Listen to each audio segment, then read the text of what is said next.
As dads, our lives change dramatically when we become a new parent. With so many completely new experiences and a profound lack of sleep, it can get overwhelming fast. Not to worry, dads, we've compiled a guide of our best tips and tricks to get you through it all. So practice your drive to the hospital, pack a bug-out bag, and get sleep while you can. We've got you covered on this episode of Three-Dimensional Dads. Exploring fatherhood in the next dimension. I'm Jay. I'm Derrick. And I'm Ian. And we're the Three-Dimensional Dads.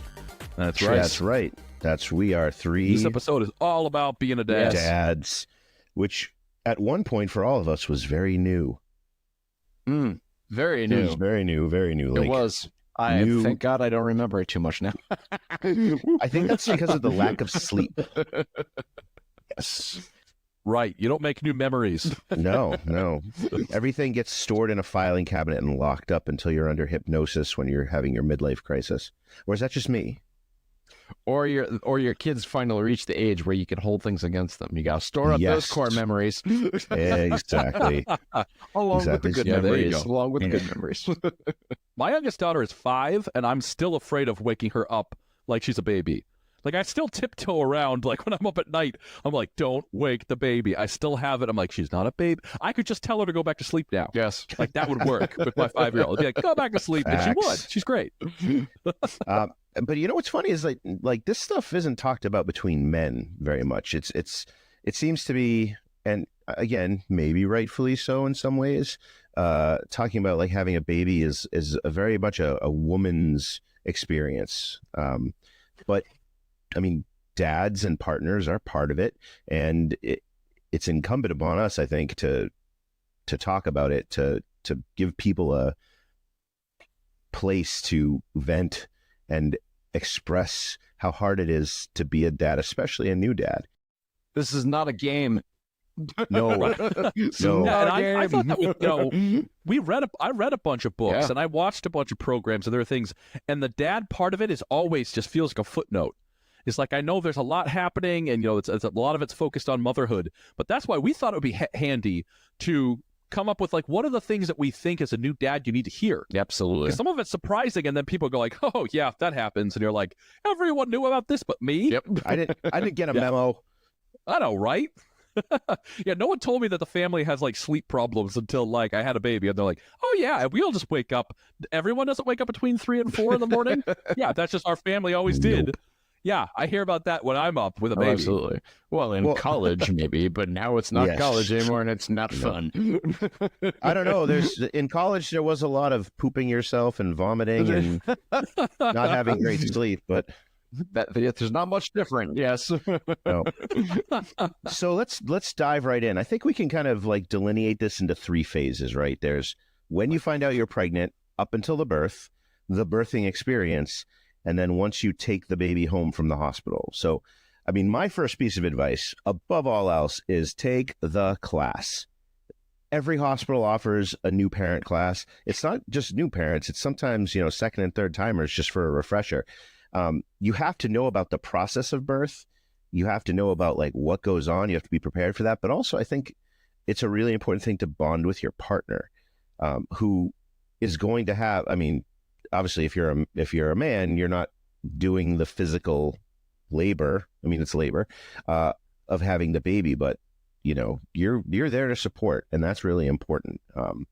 You can support your part also by having the nursery done early, right? So like, you don't want to do it while your partner's 9 months pregnant and you're waiting to go to the hospital. Like, have that nursery done as soon as you can. That way you don't have to think about it.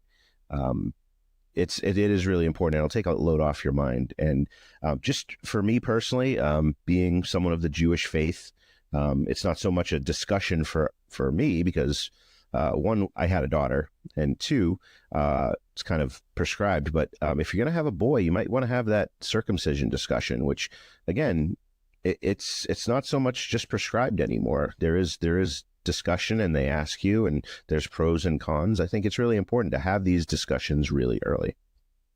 Yeah, totally. Yeah, absolutely. I think, though, no matter what, it must be just something about nesting, but you'll always have a project you're going to do right up until like maybe 2 weeks before the birth happens. No Yeah, matter oh, what. yeah, definitely. There's holes in the walls. There's gates lying everywhere. And the funny thing is, like, you don't need that stuff yet, but everyone has it. Because you always want to plan. You want to plan for everything. You want to try to think, just men, I think in general, we're planners, we're fixers, right? So when we hear there's a baby coming, you're knocking down walls, you're getting things ready. You're just like, this is what I'm undergoing here. I'm also going to put on birth weight. You're putting on birth weight. I'm eating and I'm crazy.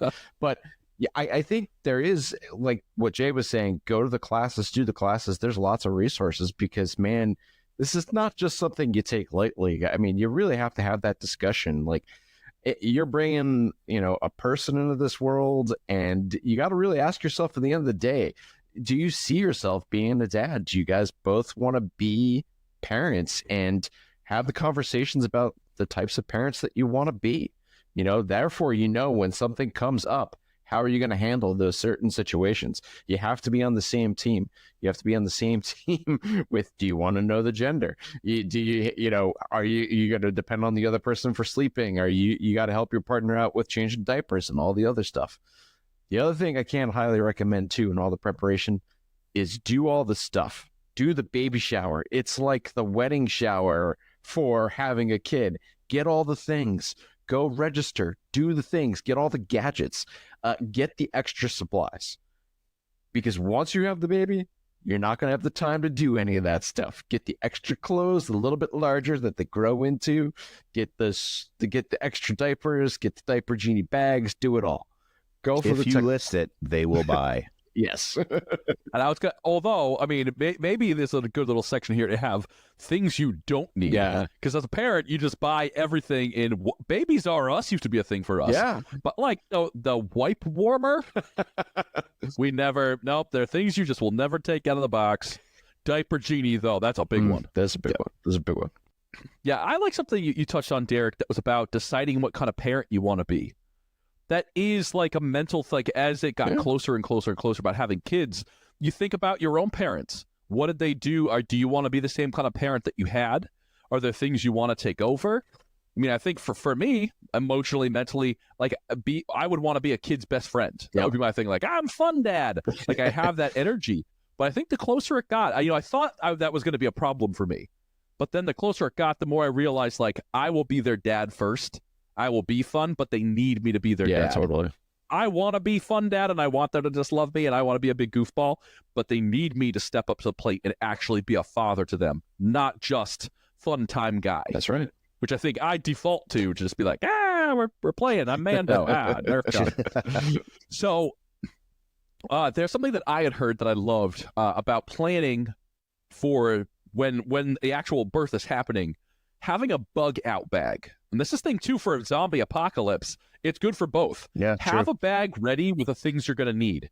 Because the time to pack is not when someone's water breaks or you decide, like, there's that weird moment where you're like, do we go to the hospital? It's like if you're timing contractions, there's that, like, is it real? Is it fake? And there's that moment where you decide, like, yeah, we should go. That's not the time to be thinking about what you need. You want to have a bag somewhere ready to go that has a blanket in it. Hospitals are so cold, and people don't tell you this. Hospitals are freezing, and the mom will be in a bed and have blankets and stuff. But as a dad, I was on a chair. I had like this weird chair that like turned into a bed, and it was freezing in there. And like I, did not have a blanket up with my first kid. And super uncomfortable. That was a big one. Very uncomfortable. Oh, super. Yes. Oh, yeah. Yes. Yeah. It throw your back out. I mean, super uncomfortable. So having a little pillow helps. I thought, too, they don't really turn the lights off, and I have like a light thing when I'm sleeping, a mask to be able to sleep, if you can sleep in the hospital. This is another thing, too, is like, it's kind of hard to sleep, and usually you're in there for a couple days. Yes, it can be. Like, depending on when the baby's born and when you're going to be discharged and go home, it could be a day or two, or 3 or 4, depending on how long the labor takes. So you could be there a while. You have to plan for stuff like this. Having your cell phone charger. Cell phones die very quickly. You're going to be taking pictures. You're going to be doing all sorts of stuff. You'll be on your phone a lot. So having a spare charger and some headphones, maybe some sweatpants. Yes. You might go there wearing jeans, but after a day or two, you're going to want to, be more comfortable. So a bug out bag, I thought is a great tip. And then you also saw, I think, Jay, you mentioned college and being up late. I made the mistake with my first kid of not going to sleep early, and my daughter came early. So I was up playing video games, and my wife's like, I think it's time. And I'm like, I should have gone to bed. It's 2 a.m. That wasn't a good call. So I stayed up for a couple days straight, and I started hallucinating and having micro naps, and I saw Freddy Krueger a couple times, Yes. I think, in my micro napping. So it's the worst feeling ever, being up for that long. And like when I see pictures of myself, my eyes are like scary vacant. So another tip I thought we should bring up, picking out names. That's one that, like, I don't know if people wait until the baby actually comes, you know, if you're going to know the gender or not, but like that's an important thing. Baby names, all sorts of good resources. There are good baby name books online, seeing what the trends are. If you want a trendy name, you know, naming them after a family member, but I think that's always a big chat you need to have, and it's important. Yeah. And baby proofing. Derrick, you kind of touched on like nesting and doing projects, but like have them done before the baby gets there. Because once the baby's here, you're not going to do that thing. If you didn't set something up, you are not, there's just suddenly no time. There's a lot of laundry. There's so much time where the baby's on you and you're like, I can't do something now with the baby on me. The baby comes first. So have all that stuff done. The baby proofing. You get down on your hands and knees and crawl, and you look around the house like a baby. What can you eat and get into it? So that's a fun. That's what I tell you in like all those books. Is like get down at eye level of a baby and figure it out. I didn't do all that, but we did for the puppy proofing. It was like puppy proofing plus. Same thing. Kind of school Good it. starter. It's like, hey, the baby gates for the dog worked for the baby. And another tip is daycares. So this is before the baby even comes. You have to look into daycare, which was terrifying when it came around because they are super expensive and there aren't that many options. And it's not also obvious what to do or where to go. It's like, we just found out we're having a baby, and luckily my wife kind of asked around and had friends and recommendations, but where do you send the kid if you're working or you're both working? At a certain point, you have to go back to work, and some of these places, they book so far out. Some of them have full capacity, and it's not like, so there's that side of it, is actually like getting a place that you feel comfortable with and isn't insanely expensive. But then also there are some spots that we got bad feelings about. We went and actually visited the place. We're like, online, it looks great. We went there, it was like, there's no windows in the whole place. It's all inside. There are it was like, I don't think I'd want my baby here. This is not a great environment. Actually going and touring these spots, it's a lot of work and it's a lot of stuff. So if you are listening to this, I thought it's a good tip to just... It's like trying to get into college. Right? There you go. We'll put you on the waiting list. We don't know if you're Rainbow Castle material or not. Not coming from that daycare, you're not, of course. So, Derrick, what do you think about... So we're moving on to the next section of this, about the scariest moment, during the delivery of the child. Dun, dun, dun. Yeah. So then, of course, we transition from, we're doing all the planning you possibly think you could do, trying to get as ready as possible. Then it happens. And obviously, people handle pressure in these situations. You could, in very different ways. You could only prepare so much for then when it finally happens. And it's obvious that people can be nervous, people can be very anxious, and we all respond to stress in lots of different ways. This is probably one of those instances where it is a core, if you call it like a natural stress that happens, right? One of those fight or flight moments from history when you're a caveman. Nothing could be more fight or flight than the birth of your child coming, right? I mean, absolutely. Did you have a flight moment? I didn't have flight. I thought it was only flight, but you had some flight. I gotta go. No.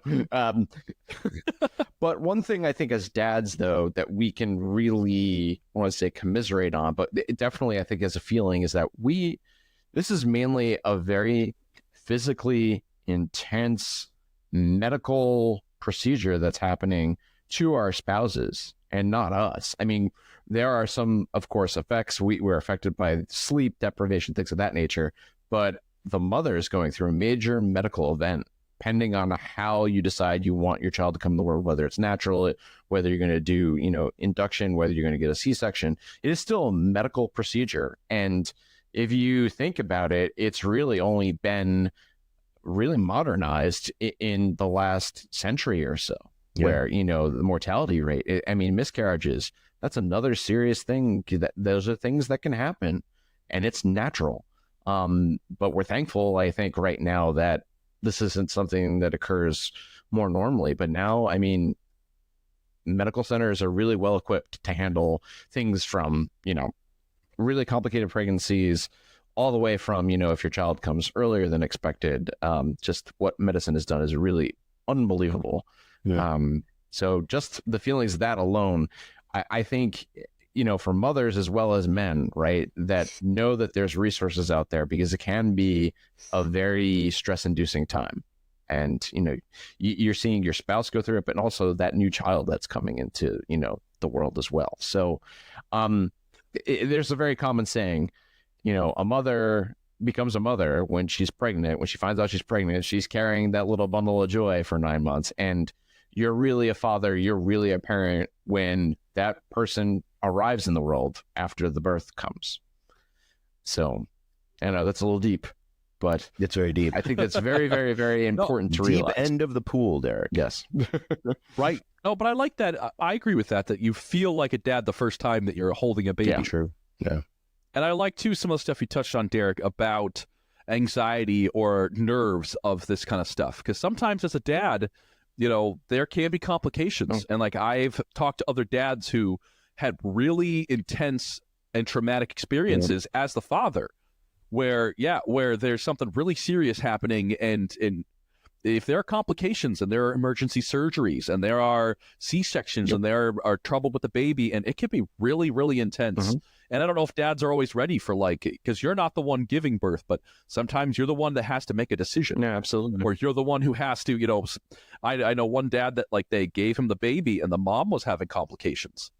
So it can be very scary and intense, and boy, that's getting thrown in the deep end of a pool as a dad. But to be ready that there is that moment happening. Yeah, absolutely. My wife was in labor for 4 days. I was going to say that's something that I had not active heard labor, as much. but she was induced on a Tuesday and the baby came Friday morning. Yeah. Right. If they can take a long time, or sometimes they're not on schedule either. I mean, I know one of my kids was 2 weeks early, so we were not ready at work. We were not ready with anything. We kind of had the last things done, but that was we were not prepared. I didn't sleep. So yeah, around that time, I think it's good to be careful. Yeah, and again, it's a process that knows no rules, really. I mean, you kind of know what's going to happen, but for every person, it's different. Like I said, we planned, because my wife had gestational diabetes. She was induced on a Tuesday and our daughter was born on a Friday. And so she was in labor.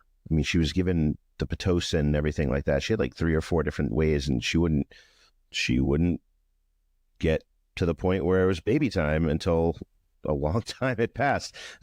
Excuse me. So we, one thing I think at the hospital, and this might be a little silly, but take laps around the birthing ward. If you can, again, it helps kind of move the baby into position. It helps kind of, get them, because the mom's going to be in bed for a while when she goes into active labor. Take walks around the floor. Now, it can be a little scary if someone else is giving birth and you're hearing screaming and, why did you do this to me? Kind of thing, walking around, but take walks, kind of get moving, and then that generally helps. If your partner needs it and you don't have it, get it. I don't care how you get it. Call your mother-in-law, call your friends, call your sister who wants to be in the room, but you told no because it would be weird.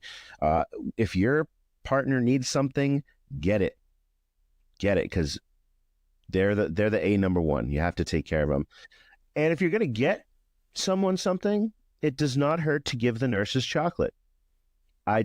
Personal thing. I had unlimited turkey sandwiches and diet ginger ale for 4 days with just a little bit of Hershey Kisses. You smooth slide dog. Wow. On a serious Nurses note, do appreciate it. on a serious note, those nurses in the labor and delivery are angels. My daughter also had complications. She had a fever after birth, so she had to go up to the NICU for a week to get antibiotics and stuff like that. And those women, and it was all women, I don't want to be discriminatory, but it was all women. The women in our birthing process were amazing people, and till the day I die, I will think that they are the biggest angels in the world. So got Absolutely. a little sentimental there. but Underappreciated. It is really important. Underappreciated. But then you have to take the baby home. Ian, I know that you have some wit and wisdom about. I took a bunch of babies home. You took. I hope only 2. Yeah. Yeah, only 2. Only 2. Only 2. A bunch of babies. A bunch of babies. So, yeah, there's that moment where suddenly, like, the first day or two when you're staying over in the hospital, the nurses are taking care of the baby, and then eventually they just like hand it to you, and you're gone. You're on your own, and that's kind of weird when you're like, oh, I hope we were paying attention. So, the first big thing's a car seat. They check. I didn't know that like we had someone come out and physically check that our car seat was installed correctly. So like putting them, the baby inside, like they call it the bucket, but like infant car seats kind of click out as like a little carry bucket. And so, yeah, they come to check. And, one they always suggest too that you could go to the local fire department and they will install it for you if you're having trouble with it. But I think after you do it one time, then you can do it a lot. So it's good to figure it out that first time. Our firefighter said tight is right. Yep. The tightest you can get it down. Right. I think that was something about tight is right. Because when you have to get that bucket in, right, you don't want that bucket to move at all because, the way the weight's distributed and stuff, it's very scientific. I YouTubed it when we were having our daughter, and I just said, I'm going to bring the car seat to the fire station. He can show me how to do it because I was nervous like anything. But yeah, you're right. The car seat's really important. Highly recommend the latch system. The one that you buckle into the seats. The seats now have like the little metal bars that you're supposed to buckle it to. Don't waste the time with trying to put the seatbelt through. I really feel like that's a better way to go is the latch system. And most cars, newer cars, have that now. It's pretty standard. Right. And, we mentioned this moment that when you drive away and suddenly you have that baby. I think there was a moment that happens. Sometimes it happens with dogs or it happens with babies. But there's like a weight that can hit once you have the baby at home and you realize that like life is not going back to the way it was, that like this is the new normal now. And that can be an intense moment. And I think just knowing that can happen where you go like, this happened with my dog, so easier to talk about than a baby, is that moment where you go like, we can't go on a vacation. We can't stay overnight anywhere. We're going to have to think about that dog every single second of every time you're not home. You have to always take into consideration that dog when you're making any kind of plans. And we have to send that dog to college. Right? But that's there was weight to it where it went like, should we have done that? I kind of regret that decision. Like, oh, yikes. Because, you're like excited as a puppy. Oh, great. And there's like all this, you buy all this stuff and the dog's all happy. And then you go like, wow, it just gets really real. And you're like, that's a lot of responsibility. So another thing I think that's worth talking about is the sleep and the exhaustion. Is that's something that I don't know if they can prepare you for. It's one of those things that's even hard to describe, but not sleeping is a terrible feeling. Yep.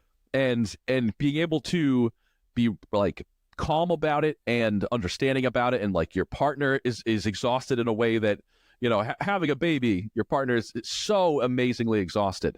And so as a dad taking on, trying to help as much as you can, that exhaustion, and it gets worse and worse. Yeah. Just the longer it goes, babies only sleep in 2-hour chunks. And so some of this gets into communication with your partner. And, it evolved with how we slept with the second kid. The first kid, I feel like we didn't have a great plan.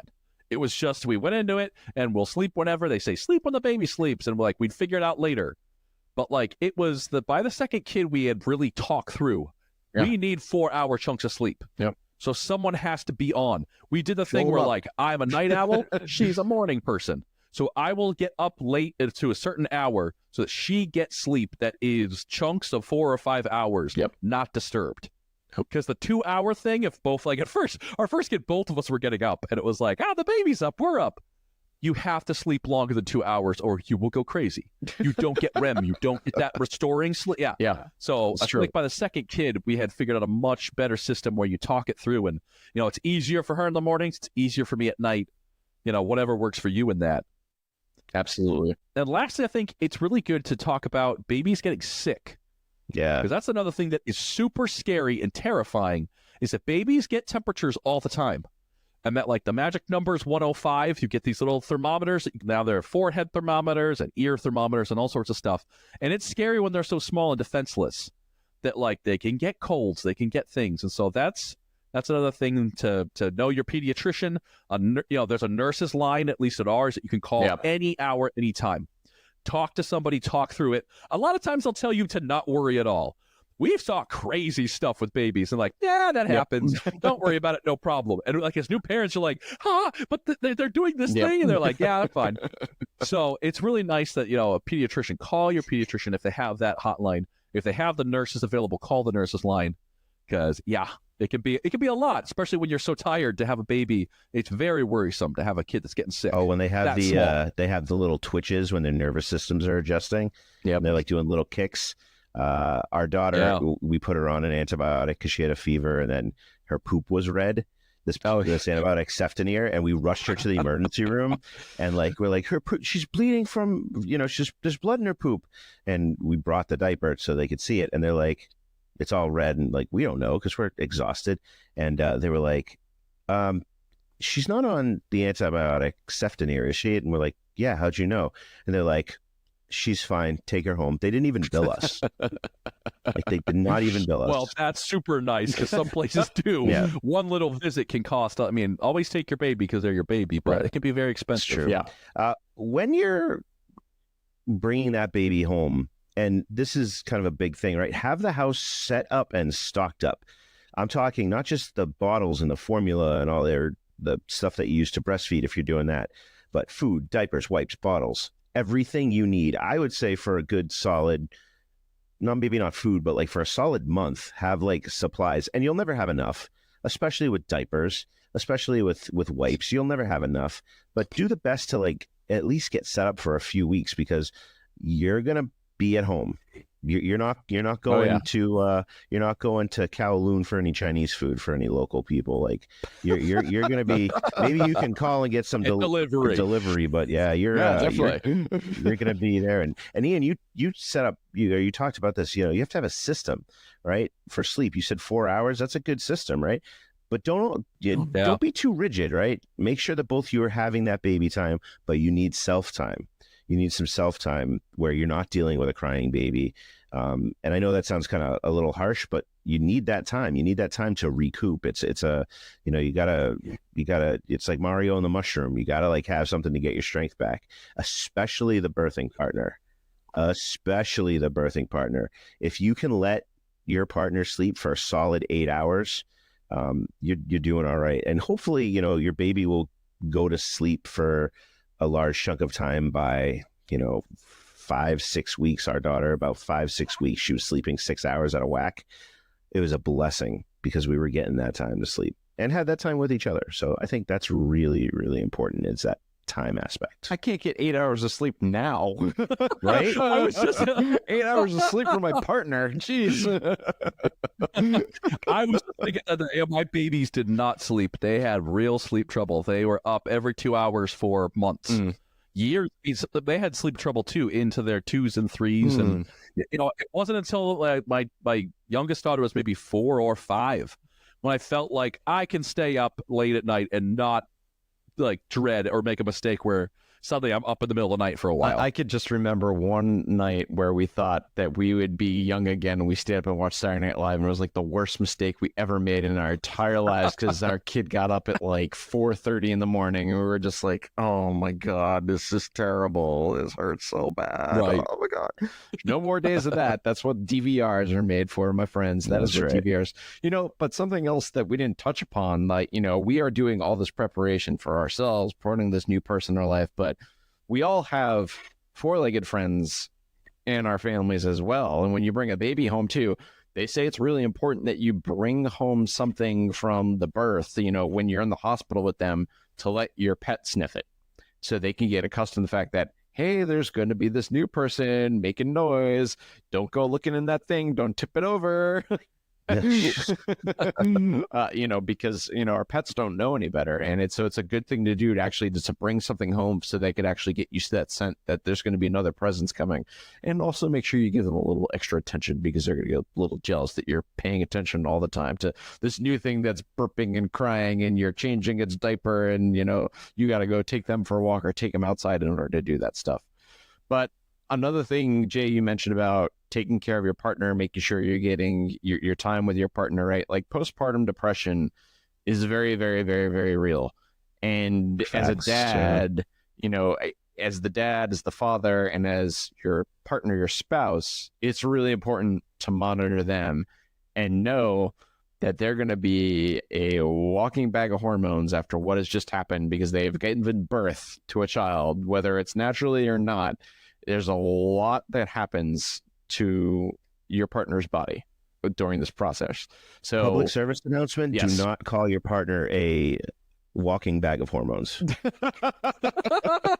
that one. It's very true. That one to yourself. We'll keep that to the partners inside here. But it's very true. I mean, you could come home and your spouse might be crying for no reason or want to throw a frying pan at you, but just know that it's part of the process because there's a big regulation that's got to happen from giving birth and going back to. So as partners and people that support our spouses, it's really important for us to help them get back into kind of like a more normal routine.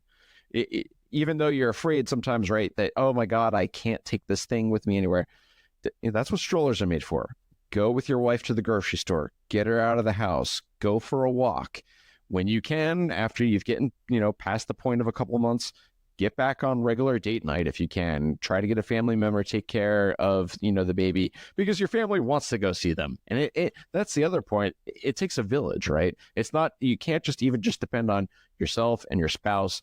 That's why, hopefully there's grandparents or other family that are in the picture, uncles, cousins, nieces, nephews that can really help you out.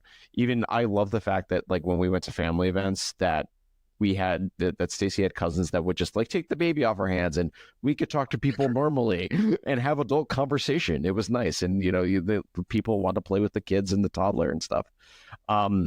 And go to bed. I think we've all mentioned this. Go to bed. No, Go to bed. Really go to bed. Get right now. Sleep. Like start banking it. Just do it right now. That's what. Or go to couch. Yes. I slept on a couch a lot with a baby. She wanted to be held and upright. And you learn how to sleep in all sorts of funky places. And I think really, hold on there. The first 3 months, I think, are the toughest because they are just little things that don't have a lot of personality yet. They're still developing. But then once you get past those first 3 months, or once they start laughing and doing goofy things and moving around a little bit, that's when it starts to really get magical. Right. Insert sound effect here. That is pretty awesome when they become people. Yeah. Yes. It's like they are babies and they're learning how to be a baby just like you're learning how to be a parent. Yes. And so once they start to get that personality and awareness, that is a whole, it only gets more fun. And then they become 5 and have an attitude. Especially if you have a girl. Sassy. Thanks for listening. If you're a new dad, we wish you the best of luck, and we hope that you feel a little calmer and more confident about what's coming in the months ahead with your new bundle of joy and poop. If you want to find out more about 3-Dimensional Dads, follow us on YouTube, Instagram, and TikTok at 3-Dimensional Dads, or email us at 3dimensionaldads@gmail.com. We want to hear from you. On the next episode of 3-Dimensional Dads, we're talking about adult male friendships, romances, if you will. It's become a hot topic lately, especially post-pandemic. All this and more on the next episode of 3-Dimensional Dads. Discovering fatherhood and beyond.